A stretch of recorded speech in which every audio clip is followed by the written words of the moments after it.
например, коментар за снимката? Добро, ова беше последниот дел од доказната постапка, објавената на YouTube снимка, денеска беше презентирана во судот, каде што недвојбено, дури од страна на судот е констатирано како на 3 пати самата снимка се прекинува. Токму тоа се деловите кои што ги видовме преку презентацијата на целата снимка, како се разговара и објаснува дека сето ова ќе оди за цемент, за тули, за железо, за струја, за работна сила или слично, каде што јасна е намерата на оној што тоа го објавил во јавноста да направи комплетна дискредитација и валкање на лицето на Зоран Заев. Навистина, само преку судска постапка ваквите работи може да се отворат и да се целосно разјаснат. Мене ми е драго што буквално целиот процес преку доказната постапка беше разобличен, како во делот на испрашувањето на сведокот, така и во делот на испрашувањето мое како обвинето лице, но и сите други презентации на доказите, како цела листа на докази од преку 70 докази од наша страна, кои ќе бидат доставени. Јас верувам дека ќе успееме и преку завршните зборови на адвокатите на 15-ти, кога е закажено последното рочиште, да го завршиме овој предмет, конечно да се докаже правда во Република Македонија поврзана со мене, надевајќи се дека сите граѓани ќе дочекат правда таму каде што секако се правични. А Груевски вчера од ова место дека се договорили ослободителна пресуда за предметот подкуп, да. Еве, постапките и процесите се транспарентни. Мене ме радува што и вие медиумите, но и сите граѓани може да ги следат процесите со сите детали. Секако, на крајот секој може да го даде својот коментар. Јас ве повикувам и вие, новинарите, давајќи ги своите коментари да ги оценувате ваквите постапки, не заради Заев или заради Груевски, заради тоа што сите мораме да им објасниме на граѓаните дали има независно судство, како се носат пресудите, дали преку транспарентна постапка на гледање на доказите и исклучиво согласно доказите би биле донесени сите пресуди во Република Македонија.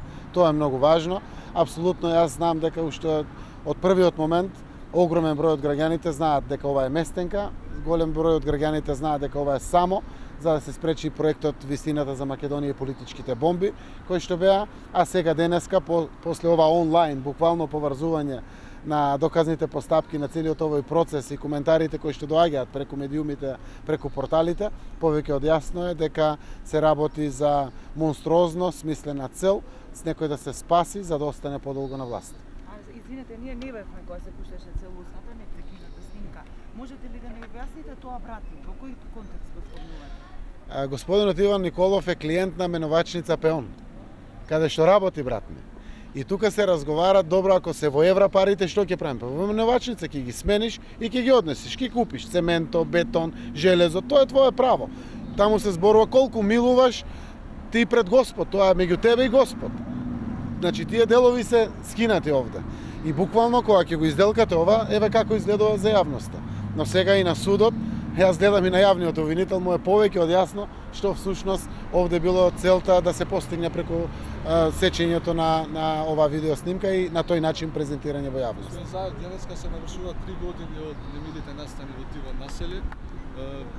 Кривичниот суд донесе пресуда за 37 обвинети, докаде е меѓународната експертиза во однос на овој случај? Знаете дека уште кога објавивме дека владата е подготвена за меѓународна експертиза за овој случај, утврдивме согласно позитивните прописи во Македонија дека таа не може да биде уфрлена на сред судски процес. Мора процесот да заврши до фаза на правосилност на пресуда, за да може после тоа да се уфрлат меѓународни представници, како коментатори, како луѓе кои што ќе бидат во самиот процес. Јас верувам дека деталите може Министерство за правда да ги каже, во зависност од тоа постапката кога завршила одредена фаза, каде што преку меѓународна експертиза ќе може да се искоментираат или да се дадат одредени стојалишта, ставови поврзани со овој предмет. Дали се води некоја интерна постапка во однос на овој случај? Не, нема некоја друга. Предметите знам дека се предадени во правосудството и сето тоа што се работи е обвинител, судија и бранители на луѓето. Господине Заев, се дигна многу прашања околу изборот на советници ваши. Последното е дека и Горан Стаменковски, раководителот на човечки ресурси во судот, е ваш советник. Првото прашање ми е, барате ли од него да доаѓа на судењата кога сте тука, пошто постојано е тука? И второ, кога би биле лидер на опозиција и кога некој друг премиер би советувал така високо позиционирана личност во судот, би реагирале ли? Би нашле ли судирни интереси може? Значи, господинот Стаменковски по она образование кое што го има во делот на социјалната политика има намера да излезе од судот, да работи, затоа е ангажиран советник. Јас верувам дека некогаш ќе работи на својата професија. Тој не е одлучувачко лице апсолутно тука, се работи за административно лице, кое што јас го запознав од шарена револуција, од одењето по улиците. Од тогаш го знам.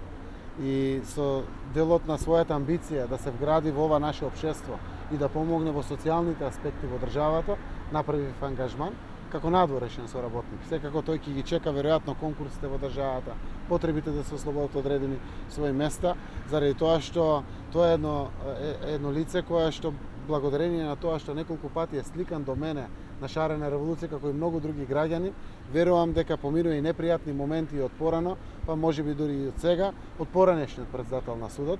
Неговиот пекол во животот почна кога се појавија сликите од шарена револуција, каде што и тој како граѓанин, јас како политичар, шетаме по улиците овде во Скопје и протестираме, и од тогаш стигнаа сите овие измачувања на еден начин, според негово кажување, јас му верувам.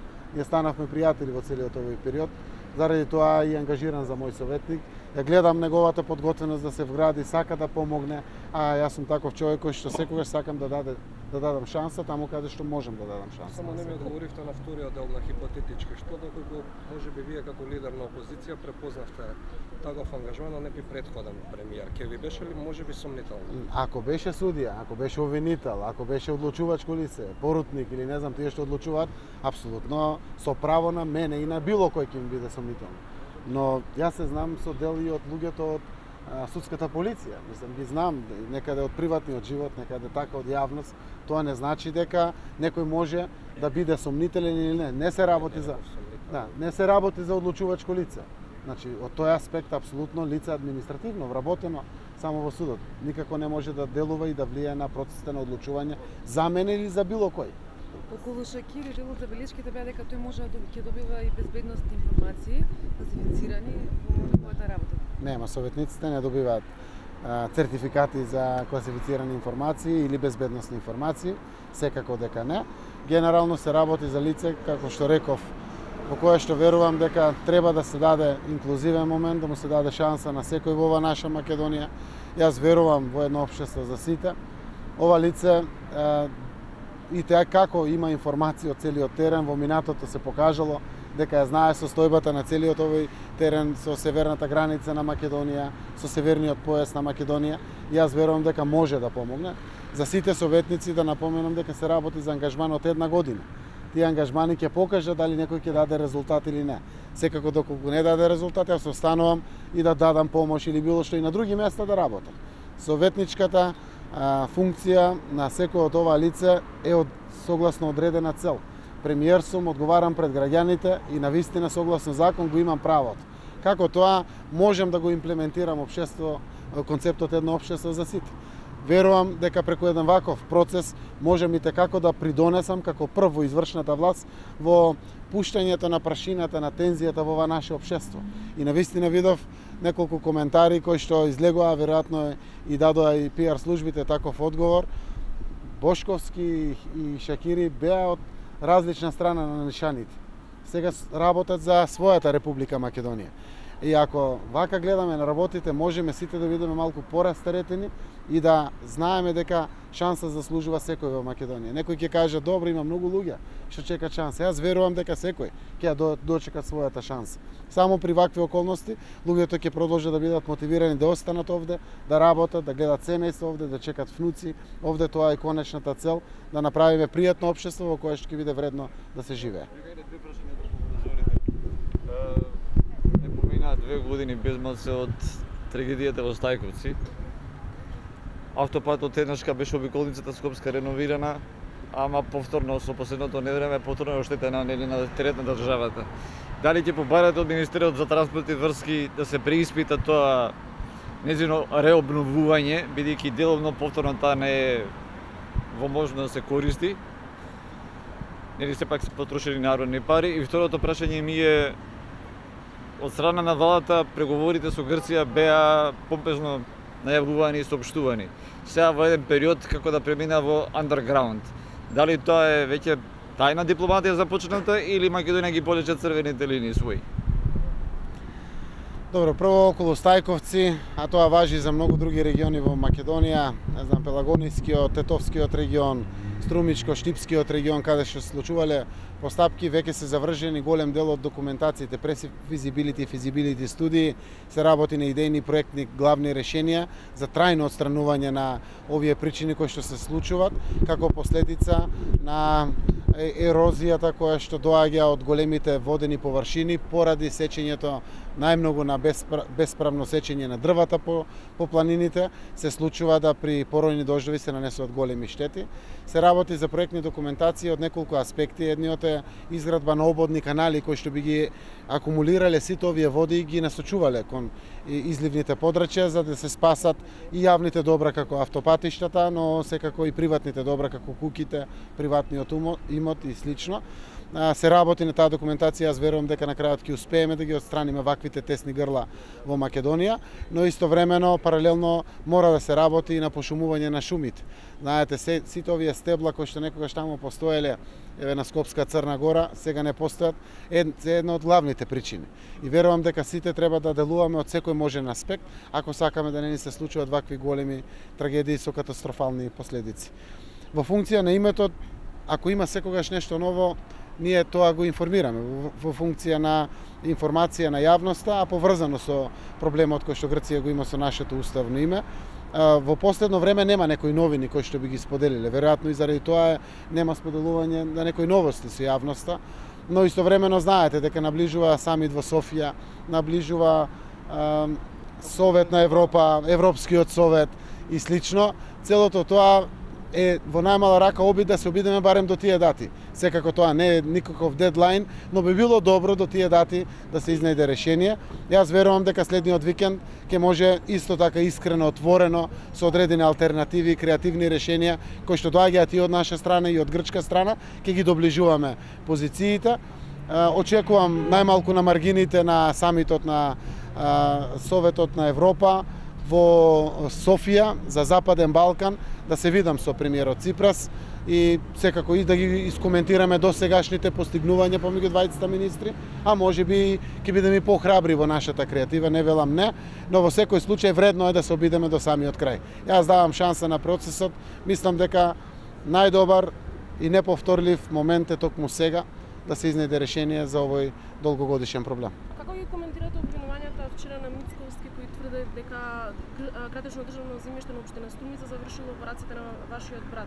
Општина Струмица ниту СДСМ не ги демантира овие обвинувања.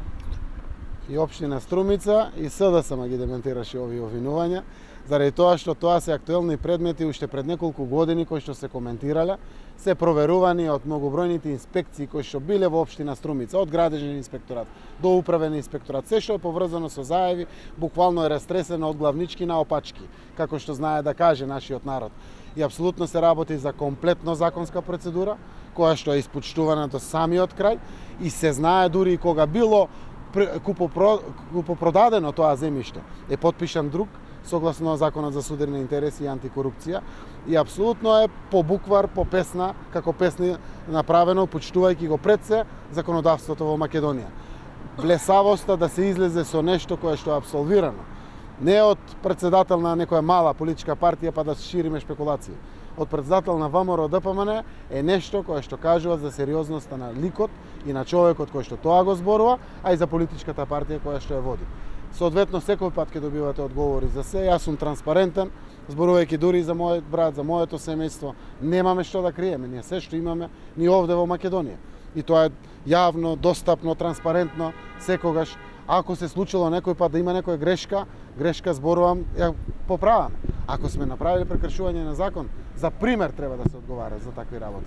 Така да, јас останувам преку мотивација и на моите семејни фирми кои што се собственост и на братмино и на братучедите да продолжат да инвестираат во Македонија, да продолжат да плаќаат даноци и да дават плати. Но сепак останува фактот дека вашиот брат изградил зграда на ова земјиште. Колку профитирал од овој договор? Онолку колку што инвестирал од овој договор и профитирал. Јас од она што го знам дека ни 60% од парите инвестирани во инвестицијата не се вратени, оти им треба време да чекат наплата, продажба на станови и слично што има во тие згради. Се работи за купопродажба на земјиште кое што кошта пари, чини многу пари, се плаќаат комунали, се гради зградата и чекате после 20 до 30 години да ги враќате парите. Обично тоа се прави со кредити преку банките, така да апсолутно тоа е сосема нормално секаде, секој кој што работи градежништво да инвестира во објектот и после тоа да ги чека средствата за повраќање. За реконструкцијата ќе откриете нешто денеска или? Немам нешто ново што да споделам за реконструкција. Фала ви многу на сите.